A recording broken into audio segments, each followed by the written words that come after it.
नमस्कार। नमस्कार। मूक नायक इंडिया टीवी में आपका स्वागत है। मैं हूं कृष्णा यादव। आज मूक नायक इंडिया टीवी में हमारे साथ है डॉक्टर बालकृष्ण महाजन, जो साहित्यकारी क्षेत्र में जिनकी कई पुस्तकें प्रकाशित हो चुकी है और अभी हाल ही में महाकवि भास्कर सुमन ज्ञानपीठ पुरस्कार 2022 का उनका चयनित हुआ है। आज हम उनकी ज़िंदगी के कुछ पहलू जानेंगे और हम बता देते हैं आपको कि डॉक्टर बालकृष्ण महाजन 111 बार रक्तदान कर चुके हैं और कई सामाजिक कार्यों से जुड़े हुए हैं। तो महाजन जी, आपका नमस्कार मूक नायक इंडिया टीवी में। ये बताइए कि महाकवि भास्कर सुमन ज्ञानपीठ पुरस्कार 2022 आपको पुरस्कृत होने वाले हैं 24 अप्रैल को, तो कैसा महसूस करते हैं आप? मुझे तो बड़ा गर्व महसूस हो रहा है। सबसे पहले मैं मूक नायक इंडिया टीवी का आभार व्यक्त करता हूँ, जो मुझे उन्होंने अपने भास्कर सुमन ज्ञानपीठ अवार्ड 2022 के लिए मेरा चयन किया है। और उस चयन समिति को भी मैं आभार व्यक्त करना चाहूँगा, चयन समिति का मैं आभार व्यक्त करना चाहूँगा कि उन्होंने मुझे चयनित किया। शायद कुछ उपलब्धियाँ मेरे पास होगी, उनके आधार पर उन्होंने मुझे चयन किया और मैं इसके लिए खुद को स्वयं को काफ़ी गौरवान्वित महसूस कर रहा हूँ। इसमें महाजन साहब ऐसा है कि कई पुरस्कार के लिए कई वो आए हुए थे बायोडाटा। अच्छा। तो जिसमें से 4 लोग को सिलेक्शन किया गया समितियों में। तो हमारे दर्शकों को ये बताइए कि आपका चयन किस आधार पर हुआ होगा? हो सकता है मेरी तो 10 साहित्यिक कृतियाँ प्रकाशित हो चुकी है। इसके पूर्व मुझे आओ मिलकर भारत जोड़े, जो मेरा नाटक संग्रह है, उसके लिए मुझे महाराष्ट्र शासन साहित्य अकादमी का 2017 का विष्णु भावे पुरस्कार से मैं पुरस्कृत हो चुका हूँ। और मुझे उसके लिए मान चिन्ह हो गया, मोमेंटो हो गया, प्रमाण पत्र और 25,000 की रोक राशि से मुझे सम्मानित किया गया। इसके बाद भी मैं राष्ट्रभाषा प्रचार समिति में भी, जो अखिल भारतीय एकांकिका लेखन प्रतियोगिता थी, वहाँ मैंने लेखन प्रतियोगिता में प्रथम क्रमांक पाया। वहाँ मुझे 501 का अवार्ड मिला था। वो सन 1987 की बात है। उसके बाद मैंने निरंतर आकाशवाणी, दूरदर्शन में मेरे नाटक हुए हैं। वहाँ मेरे नाटक लेखन का भी मेरे पास अच्छा अनुभव है। काफ़ी 20-25 नाटक मेरे प्रसारित हो चुके हैं। और नुक्कड़ नाटक का जो लेखन किया है मैंने, वो भी कभी 50 के करीब है। और कहानी भी है, 2 काव्य संग्रह भी है। और इस तरह का मेरा खजीना देखते हुए लगता है मुझे, इस पुस्तक मैंने भेजी थी, जो ये थी अपनी कथा संग्रह था, तो उसके लिए उन्होंने मुझे शायद इस बात के लिए चयनित किया होगा, ऐसा मैं समझता हूँ। तो ये बताइए कि आपको लेखन का शौक है, जिसे कहते हैं कि लेखन का जुनून, ये कैसा क्या हुआ? उसकी शुरुआत बताइए हमारे दर्शकों को। शुरुआत तो ऐसे कि मेरा एक मित्र था और मैं उस समय कलाकार भी नहीं था, सिर्फ बांसुरी बजाता था। नागपुर आकाशवाणी के युवा वाणी में मैं काफ़ी बांसुरी वादन हो चुके मेरे। और मैं वहाँ पे युवा वाणी कार्यक्रम था, वहाँ से मैं हर कार्यक्रम में भाग लेता था। कहानी वारी में लिखता था, मेरे इंटरव्यू भी हो चुके हैं और कई चर्चाएं भी मैंने भाग ली। तो नाटक मेरे दोस्त ने लिखा था, उसका नाटक देखने के लिए मैं गया। तो वहाँ देखने के बाद जब मुझे पता चला नाटक खत्म होने के बाद, इसको नाटक लेखन कहते हैं, ये तो मैं भी लिख सकता हूँ। बरोबर। मैं नमो नाटक लिखता था, रेडियो नाटक लिखता था। तो फिर मैंने कुछ विषय चयनित किए और उसके आधार पर नाटक लिखे। फिर मुझे, मैंने बताया ना आपको, आओ मिलकर भारत जोड़े, जो मुझे पुरस्कार मिल चुका है साहित्य अकादमी का, वो नाटक मैंने लिखा। और वो यहाँ से हुआ था कि अपने राष्ट्रभाषा प्रचार समिति ने वहाँ लेखन प्रतियोगिता हुई थी, वहाँ में प्रथम क्रमांक आया था, मेरे पास एक अवार्ड मिला। उसके आधार पर मैंने जोरू का गुलाम और बहुत सारे ऐसे नाटक लिखे और वो संग्रह बनाया था।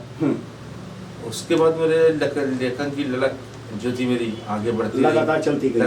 काव्य गोष्ठी भी मैं आकाशवाणी के जैसा प्रौढ़ कार्यक्रम होते हैं, कामगार सभा का भी एक शब्द वाला में गंदा करके कार्यक्रम है आकाशवाणी पे। बहुत सारे ऐसे कार्यक्रम जो उसमें मैंने लगातार 20 मिनट तक काव्य वाचन किया। अच्छा। और कहानी भी होती रही, नाटक भी होते रहे आधे घंटे के 30-30 मिनट के। तो मेरी लड़क बढ़ती रही और मैं आगे बढ़ता गया। तो ये बताइए कि आपको अभी तक जो पुरस्कार तो कई अनेक मिले हुए हैं, हाँ, अभी तक सर्वश्रेष्ठ पुरस्कार कौन सा रहा है आपका?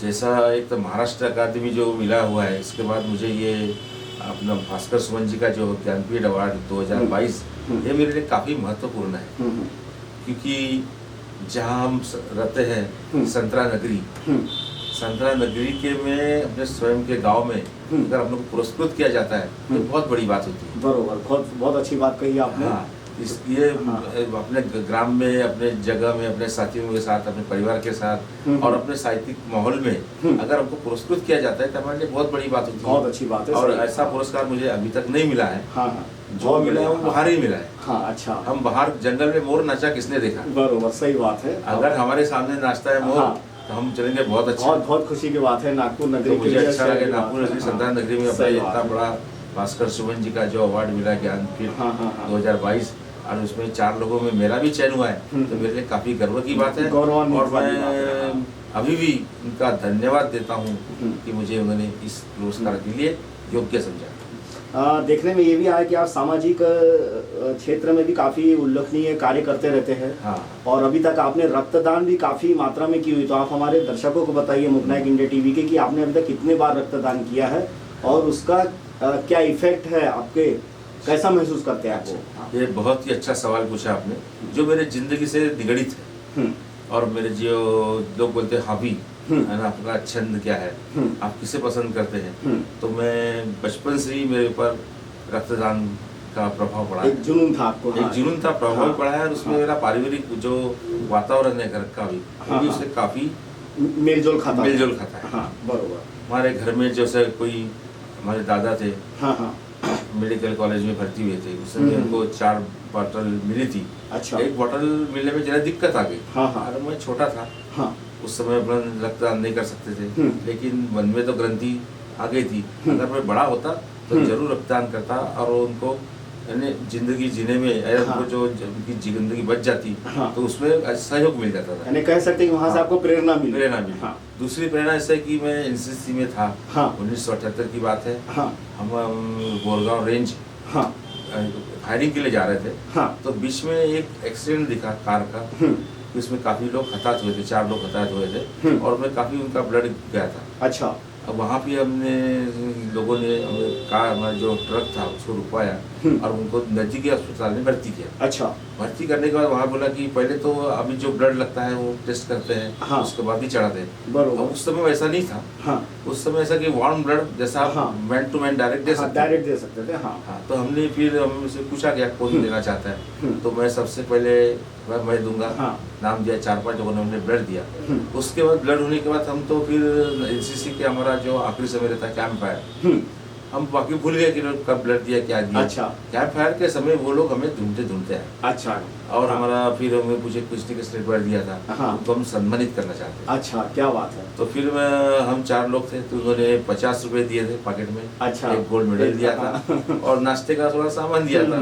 और सबके सामने जब गौरवित किया तब से मैंने तो ठान लिया, और मेरे साथ वाले 2-3 लोग थे, उन्होंने ठान लिया कि अभी जो भी अपने को मजबूर व्यक्ति दिखा ब्लड के लिए, तो उनको जरूर हम जाके ब्लड देंगे। यानी कह सकते हैं कि वो मेरी यहाँ से यात्रा शुरू हुई। यानी कह सकते हैं कि वो घटना ऐसी थी कि आपको प्रेरणा मिली कि आपने अभी तक 111-12 बार रक्तदान कर चुके हैं। बिल्कुल। हाँ, तो ये और फिर मैं अभी तक, अब मैं 60 साल के ऊपर 60 साल लग गए हैं मुझे। अच्छा, सीनियर सिटीजन। 61 के वर्ष में पदार्पण कर रहा हूँ। तो ये बताइए कि 112 बार अभी ब्लड डोनेट किया है। नहीं, तो ये रक्तदान कितने उम्र तक कर सके, अगर आप करते रहेंगे रेगुलर, तो कितने उम्र तक कर? जैसा मैं डॉक्टर से इस बारे में आपने जो सवाल पूछा, तो मेडिकल क्षेत्र के लिए भी ये सवाल बहुत जरूरी है कि मैं डॉक्टर से पूछा कि जब तक आप स्वस्थ हो। अच्छा। जब तक आपको लगता है कि रक्त देने के बाद मुझे कोई कमजोरी महसूस होती है, या आपका बीपी हाई होता है, या कुछ आपको लगता है कि मेरे चक्कर आ रहे हैं, तो उसके बाद आप बंद कर दीजिए।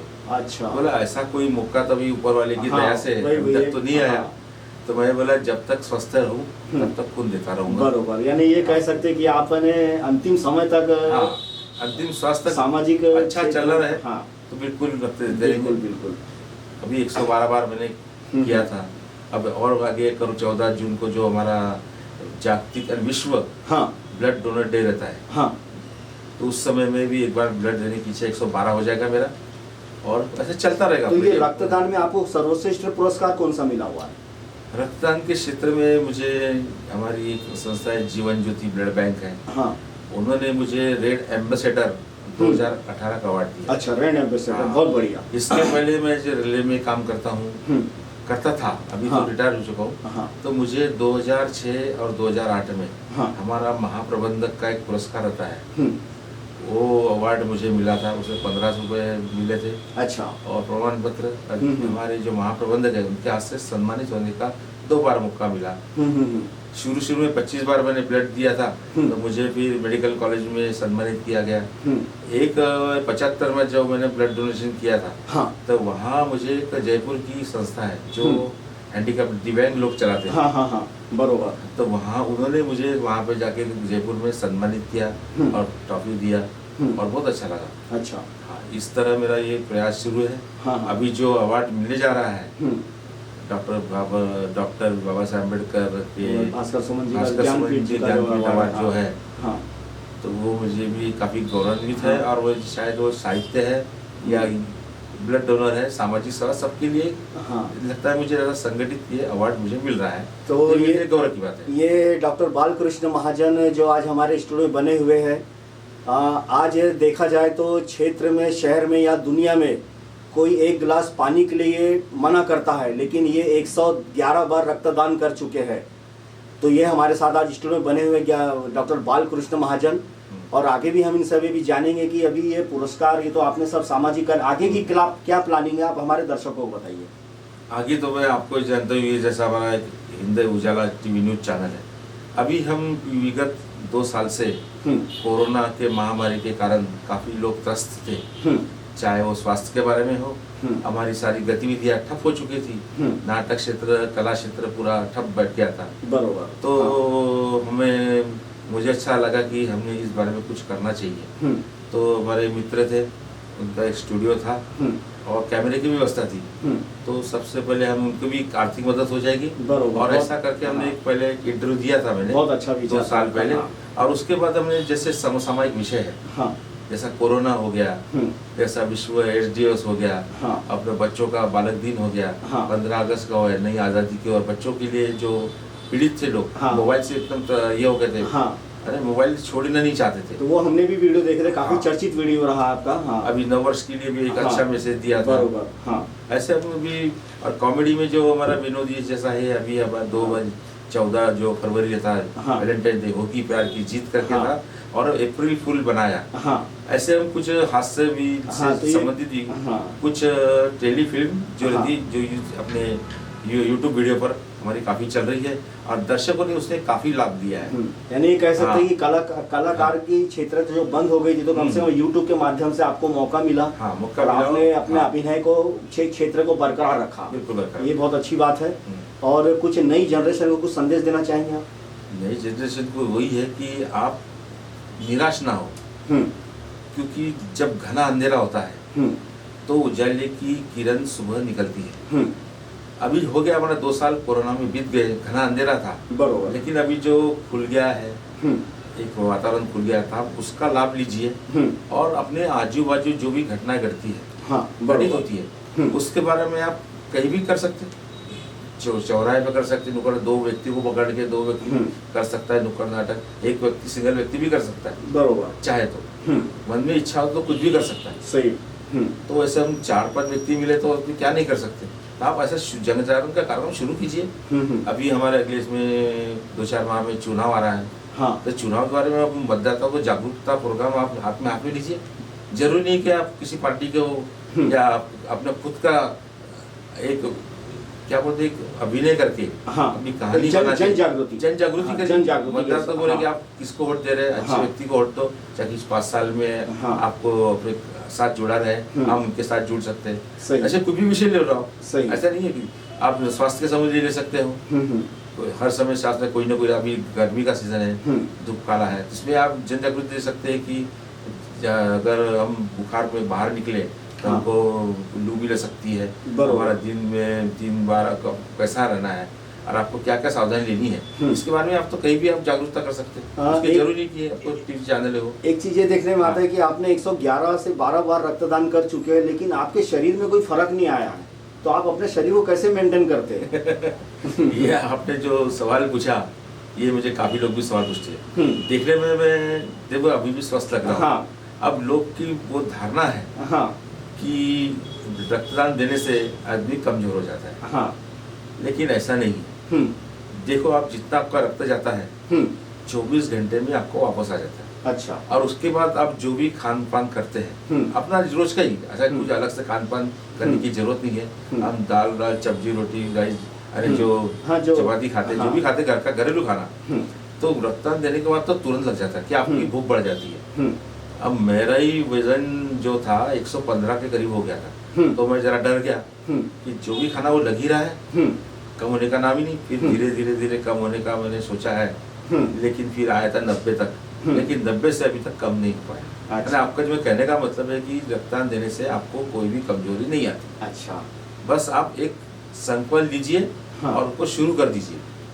यही मेरा नौजवानों के लिए संदेश है। और कोई भी काम में करने में हिचक मत रखिए, इससे मुझे क्या लाभ होगा। अगर लाभ और पैसा आप देखेंगे तो आप जिंदगी में कुछ नहीं कर सकते। आप मेहनत करके प्रोजेक्ट को आगे लाइए और करिए, और कभी न कभी तो पैसा आपके पीछे रहेगा। पहले माता सरस्वती का आप भक्त बन जाइए, उसके बाद माता लक्ष्मी आपको विशेष कृपा करेगी। और आप अभिनय क्षेत्र से भी जुड़े हुए हैं। हाँ बिल्कुल। तो नाटकों और जो भी आप करे हैं, तो आपका सर्वश्रेष्ठ नाटक या जो अभिनय का रहा है, कैसा सफर बताइए थोड़ा सा शॉर्ट में हमारे दर्शकों को। नाटक क्षेत्र में तो पहला ही क्षेत्र, मतलब जो पहले नाटक में 2002 की बात है, हमारा जैसा महाराष्ट्र राज्य नाट्य महोत्सव होता है, तो उसमें रेलवे की तरफ से हमने एक प्रविष्टि डाली थी। और उसमें मुझे कि 5 मिनट का एक पुलिस इंस्पेक्टर का रोल था। तो जब रोल आने के 10 मिनट पहले मेरे पाँव इतने थर काँप रहे थे। अच्छा। फिर मुझे लगा कुछ से पहले महसूस हुआ कि मैं यहाँ से भाग जाऊँ। आप डर गए थे? डर गया था, लगता है मुझे भाग जाऊँ। लेकिन फिर मैंने सोचा अगर आज हम भाग गए तो कभी आगे आ नहीं पाएंगे। बरोबर। ऐसा मन को ही मैंने दिलासा दिया और एंट्री किया।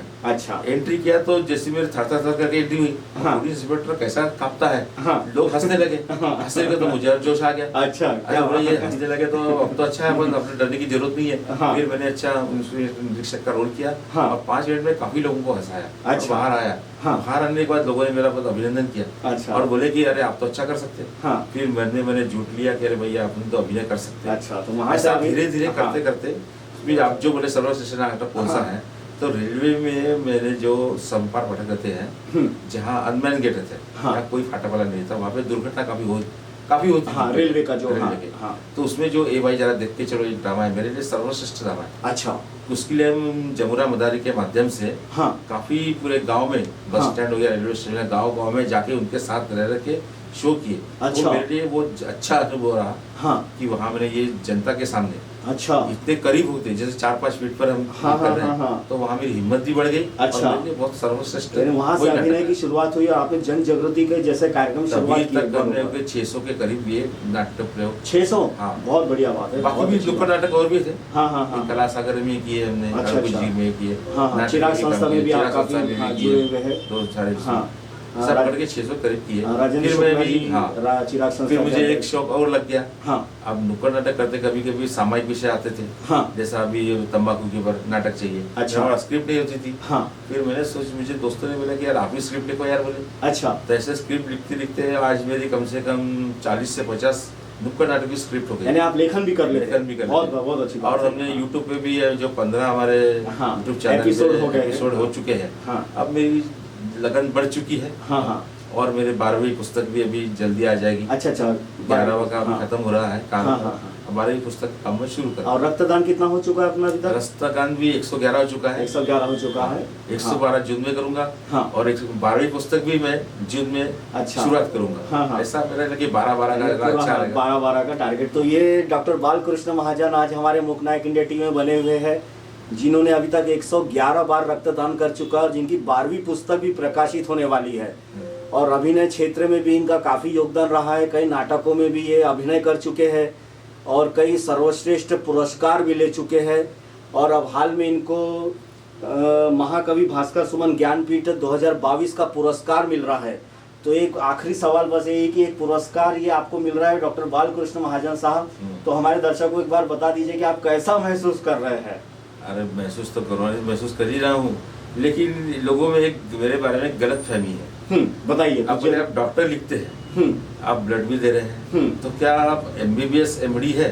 मैंने बोला बिल्कुल नहीं, मैं डॉक्टरेट हूँ बोला। अच्छा, ये हाँ, ये क्लियरिफिकेशन दर्शकों को हमारे बताइए। हाँ, ट्रिपल MA है मेरा, 3 विषयों में MA कर चुका हूँ, MPhil कर चुका हूँ हिंदी में, MA हिंदी, और PhD भी मैंने हिंदी में किया है। अच्छा, और साहित्य रत्न भी मेरा हिंदी में ही है, और इसके कारण मेरी रुचि हिंदी में थी। हूँ मैं मराठी भाषी, लेकिन हिंदी में जो रुझान आई, जो मेरा मित्र परिवार है, वो भी सारा मुझे हिंदी भाषी मिला, जिससे मुझे प्रेरणा मिली। नाटकों में, हर क्षेत्र में मुझे वहाँ से प्रेरणा मिली। मराठी से भी प्रेरणा मिली है मुझे, ऐसा नहीं है, लेकिन हिंदी में मैं चाहता था कि पूरे भारतवर्ष में हम पहन सकते हैं। बरोबर। मराठी तो महाराष्ट्र में, बाहर भी थोड़ा रहता है, जा सकती है, लेकिन ये तो पूरा अपना देश में कहीं भी जाके अपना कर सकते हैं। हाँ, बरोबर। तो ये गलतफहमी थी लोगों की कि मैं बोला PhD होल्डर हूँ। अच्छा, मैं डॉक्टर MBBS नहीं। हाँ, बरोबर। हाँ, एक फर्क पड़ता है डॉक्टर लगाने और फिर जो पुरस्कार की हमने बात की, तो सचमुच ये पुरस्कार काफी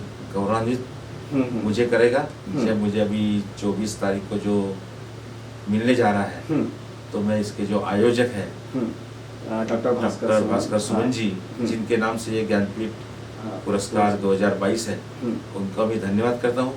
मुख नायक चैनल का भी धन्यवाद करता हूँ, और हमारा जो YouTube चैनल है हिंद उजाला न्यूज चैनल, उनका भी आभार व्यक्त करता हूँ।